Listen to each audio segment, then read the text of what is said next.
श्लोक 27.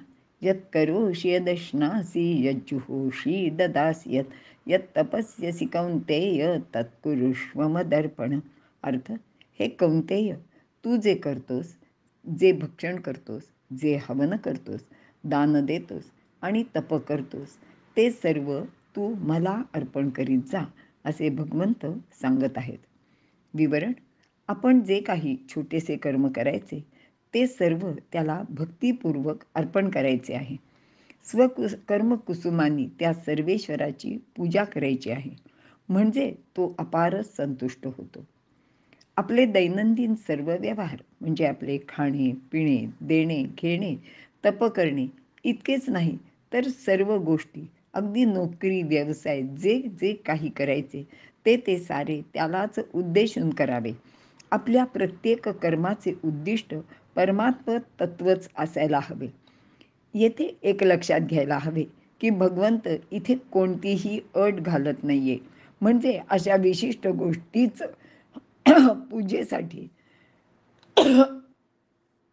पूजेसाठी हव्यात. अमुक एक दिवस, अमुक एक वेळ, प्रार्थनेसाठी विशिष्ट भाषा किंवा शब्द असे काहीही इथे त्यांनी सांगितलेले नाहीये. मात्र भक्ती हा रिकाम्या वेळेचा किंवा वेळ जावा म्हणून करावा याचा उद्योग नाही, तर ती संपूर्ण जीवनाची साधनाच आहे. म्हणूनच प्रत्येक गोष्ट अर्पण करायला सांगितली आहे. येथे जीवन तेच आहे, पण त्यामागची जीवनदृष्टी बदलायला भगवंत आपल्याला सांगत आहेत. प्रत्येक गोष्ट अर्पण करण्याचा हेतू महत्त्वाचा. आपण आपली सर्व कर्मे अहंभावाचे तृप्तीसाठीच करतो. या तृप्तीसाठी प्रचंड उद्योगसुद्धा करतो. त्यामुळे अहंभाव वाढीस लागतो. म्हणून भगवंत कर्माचे माध्यमातून या अहंभावाचीच आहुती द्यायला आपल्याला सांगत आहेत. 8व्या अध्यायात ज्याला यज्ञ म्हटले आहे त्यालाच येथे पूजा असे म्हटले आहे. आणि यातील उद्देश सुद्धा एकच आहे. म्हणजे यज्ञ आणि पूजा या दोन्हीतला उद्देश एकच आहे. याशिवाय या अर्पण क्रियेत आणखी एक उद्देश सुद्धा आहे. तो म्हणजे जे काही आपण करणार आहोत, खाणार आहोत, पिणार आहोत, ते सर्व देवाला द्यायचे आहे. आणि असा भाव आपला मनात असला तर आपल्या हातून कोणतेच वाईट कर्म कधी घडणार नाही. तसेच खायचा पदार्थ किंवा पेय हे सुद्धा भगवंताला द्यायचे म्हटले की ते चांगलेच असणार. मग मांसाहार किंवा मद्यपान आपोआपच वर्ज्य होतो. आपल्याला नेहमीचं एक छोटंसं उदाहरण सांगते की देवाला ज्या दिवशी नैवेद्य दाखवायचा असतो त्या दिवशी आपण जो काही स्वयंपाक करतो तो अतिशय चविष्ट असाच होतो. कारण ती करणारी जी स्त्री आहे तिच्या मनात एकच एक भाव असतो की हे आपण देवासाठी करतो आहे आणि ते त्याला चांगलंच करून आपण द्यायला पाहिजे.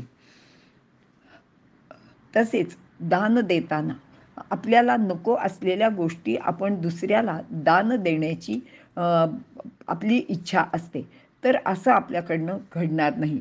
कारण ते जे दान आहे ते आपण भगवंताला देणार आहोत, म्हणून आपण चांगली किंवा आपल्याला आवडणारी गोष्टच भगवंताला देऊ.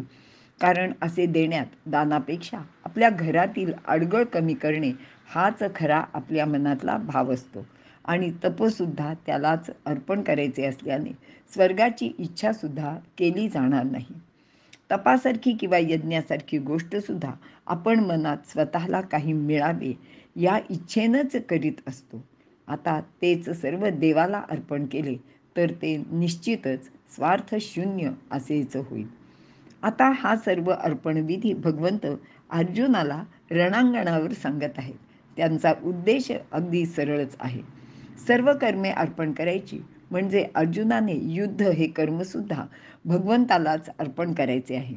म्हणजे शत्रूचे सैन्य मारण्याचे पाप त्याला लागणार नाही. आपल्या देशबांधवांचे हितासाठी, धर्मासाठी हे युद्ध आहे. ते पवित्रच आहे. शिवाय तेही भगवंताला अर्पण करायचे. मग हत्येच्या पापाची भीती अर्जुनाने बाळगण्याची काहीच आवश्यकता नाही, असे भगवंत अर्जुनाला इथे सांगत आहेत. इथे आपण थांबूया.